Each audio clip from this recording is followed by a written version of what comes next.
नमस्कार दोस्तों, मैं हूं तन्मय अग्रवाल। आज आपसे बात करूंगा हरेली त्यौहार के बारे में। आज पूरे छत्तीसगढ़ ने हरेली त्यौहार मनाया। छत्तीसगढ़ सरकार ने, भूपेश बघेल ने हरेली पर अवकाश की घोषणा की थी।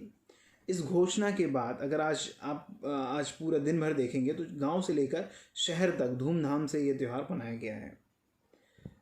अब अगर हम बात करें पिछले 15 सालों की, देखिए मैं पहले क्लियर कर देना चाहता हूँ कि मैं ना भाजपा का आदमी हूँ और ना कांग्रेस का। मैं एक आम इंसान हूँ जो कि अपने विचार रख रहा है। अगर हम पिछले 15 सालों के बारे में बात करें तो हम देखेंगे कि 15 सालों में कई तरह के त्यौहार मनाए गए। मैं आपसे बात करता हूँ कि बिजली त्यौहार मनाया गया। जब छत्तीसगढ़ सरकार ने बिजली को लेकर जो काम किया उसके प्रचार प्रसार करने के लिए बिजली त्यौहार मनाया। फिर मोबाइल त्यौहार मनाया गया। बीजेपी की सरकार ने लोगों को मोबाइल बांटे और मोबाइल बांटने के प्रचार प्रसार के लिए मोबाइल त्यौहार मनाया गया। फिर आप देखेंगे बोनस त्यौहार मनाया गया। जब छत्तीसगढ़ में लोगों को बोनस बांटा गया तो बोनस त्यौहार मनाया गया। अगर हम इन तीनों तरह के त्योहारों की बात करें तो ये त्यौहार व्यक्ति विशेष को लाभ पहुंचाने के लिए थे।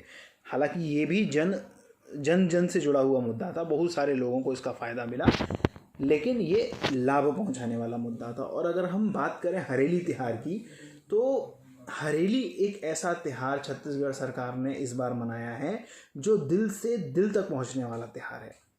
हर व्यक्ति ने मुझे ऐसा लगता है कि छत्तीसगढ़ का हर व्यक्ति जो छत्तीसगढ़ का है, जो अपने आप को छत्तीसगढ़िया मानता है, उसने आज इस त्यौहार को जिया है। आप देखिए गांव से लेकर शहर तक हर जगह कुछ ना कुछ कार्यक्रम हुए हैं। अगर मैं बात करूं खुद मुख्यमंत्री भूपेश बघेल की, तो उन्होंने अपने घर से लेकर सीएम हाउस से लेकर संस्कृति विभाग तक जो रैली निकाली गई, जो उत्सव निकाला गया, जलसा निकाला गया, उसमें मुख्यमंत्री भूपेश बघेल बैलगाड़ी पर सवार थे। उन्होंने गेड़ी पर चलकर भी वो खूब झूमे हैं। और पूरे छत्तीसगढ़ में अलग अलग जगहों पर ढेर सारे कार्यक्रम हुए हैं, कई तरह की प्रतियोगिताएं हुई हैं। अब मैं ये बताना चाहता हूँ कि ये दिल का त्यौहार क्यों है। ये दिल का त्यौहार इसलिए है क्योंकि ये छत्तीसगढ़ के लोगों से दिलों से जुड़ा हुआ त्यौहार है। अब इस बात को समझिए कि बिहार में छठ पूजा बहुत धूमधाम से मनाई जाती है। गुजरात का एक अपना अलग कल्चर है, वहाँ पर गरबा खेला जाता है, डांडिया खेली जाती है। कोलकाता के बारे में आप देखेंगे तो कोलकाता में दुर्गा पूजा का बहुत विशेष महत्व है। लेकिन छत्तीसगढ़ में क्या? छत्तीसगढ़ में अब तक जो त्यौहार थे, जो छत्तीसगढ़ के त्यौहार थे, उनको बहुत कुछ खास पहचान नहीं मिल पाई है। हरेली त्यौहार के जरिए एक हमारे पास मौका है और उस मौके को बहुत अच्छे से भुनाया भी गया है कि हरेली त्यौहार के जरिए इस त्यौहार को मनाने की जो धूम रही है, मुझे ऐसा लगता है ये देश भर में गूंजेगी और इसके बहुत सकारात्मक परिणाम निकल कर आएंगे। ये एक लर्निंग है इसके पीछे कि हम किस तरह से राज्य के कल्चर को ज़िंदा रख सकते हैं और ज़िंदा रखने के साथ ही हम उसे एक लेवल तक, एक स्टैंडर्ड तक पहुंचा सकते हैं। ये इसकी जीती जागती मिसाल है जो कि कांग्रेस की सरकार, भूपेश बघेल की सरकार करने में कामयाब रही है। अब आपको इसके बारे में बताना चाहता हूँ मैं, हरेली त्यौहार क्यों मनाया जाता है और हरेली त्यौहार में किया क्या क्या जाता है। तो आपको बताता हूँ कि हरेली त्यौहार में, जैसा कि आप जानते भी होंगे और मैं वही चीज़ें बताने वाला हूँ, कोई अलग से मैं कुछ खास ज्ञान नहीं लेकर आया हूँ। हरेली त्यौहार में जो हमारे यहाँ के जो किसान हैं वो अपने औजारों की पूजा करते हैं।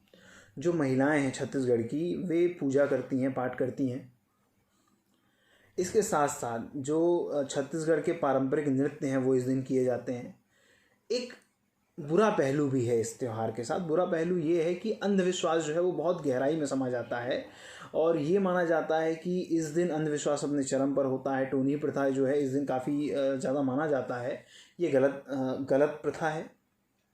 ये ऐसा मेरा विचार है, ये गलत है और मुझे ऐसा लगता है कि सभी का विचार होगा ये, क्योंकि इस दिन होता ये है कि इवन ये तक कहा जाता है कि भाई फलाना व्यक्ति की जगह अगर आप जाते हो तो कुछ खाना नहीं है, किसी से कुछ लेना नहीं है।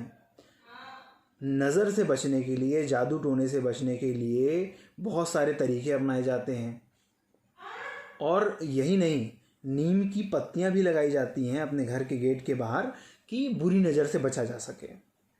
तो ये इस त्यौहार का एक बुरा पहलू है। अब कह सकते हैं कि इस दिन इस तरह की चीज़ें प्रचारित की जाती हैं, ये गलत चीज़ें हैं, इनसे हमें बचना चाहिए। देखिए टोनी जैसा या जादू टोना, अंधविश्वास, ऐसा कुछ होता नहीं है, ये हमारे मन का वहम है। हम जितनी जल्दी इस तरह की चीज़ों से बाहर निकल जाएं उतना बेहतर होगा। आखिर मैं आप सभी से यही कहूँगा कि ये जो पहल की गई है हरेली त्यौहार को मनाने की, ये बहुत सराहनीय पहल है। इसके लिए कांग्रेस सरकार को, भूपेश बघेल को बहुत बहुत बधाई, बहुत बहुत साधुवाद देना चाहूँगा और आप सबसे विदा लेता हूँ। जय जवाहर।